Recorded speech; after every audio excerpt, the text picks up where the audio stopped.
7वी ड ची विद्यार्थिनी आहे।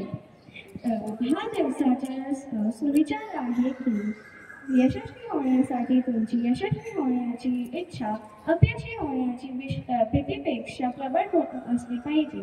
धन्यवाद आणि तुमचा दिवस चांगला जातो। माझे मित्र व मैत्रिणींनो, आज आपण विष्णू वामन शिरवाडकर यांच्याबद्दल सांगणार आहोत। अभंग ओवी कथा कविता घेऊन लेणी हाती, आमची ओळख आमची भाषा आमची माय मराठी।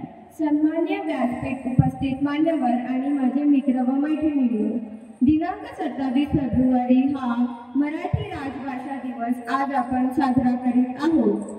महान मराठी लेखक, कवी, नाटककार विष्णू वामन शिरवाडकर म्हणजेच कुसुमाग्रज यांचा 27 फेब्रुवारी हा जन्मदिवस आपण मराठी राजभाषा दिवस म्हणून साजरा करीत आहोत। कुसुमाग्रजांनी मराठी साहित्य, संस्कृती आणि भाषेच्या विकासासाठी भरीव योगदान दिले आहे। त्यांचे नटसम्राट हे नाटक आणि विशाखा हे कविता संग्रह तर अनमोल रत्ने आहे। भारतीय ज्ञानपीठ पुरस्काराने सन्मानित या महान साहित्यकाराला आज मानाचा मुजरा।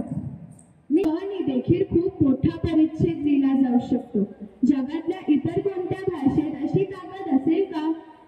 केव्हा तरी कोल्हापूरच्या कवी कर्तव्य तत्पर केळकर काकांबद्दल काकांच्याच कचेरीतल्या केशवने काकूंसमोर कागाळी केली। काकू कावल्या।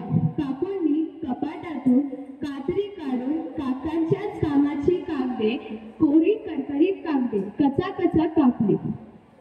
काकांच्या कापलेल्या कागदांनी केशवनेच कचऱ्यात कोंबली व काकांच्याच किचनमध्ये कजरारे कवितेवर कोळी नृत्य केले। तर पाहिले, नुसता कण देखील एवढा मोठा परिच्छेद दिला जाऊ शकतो। अशी आहे आमच्या मराठी भाषेची ताकद।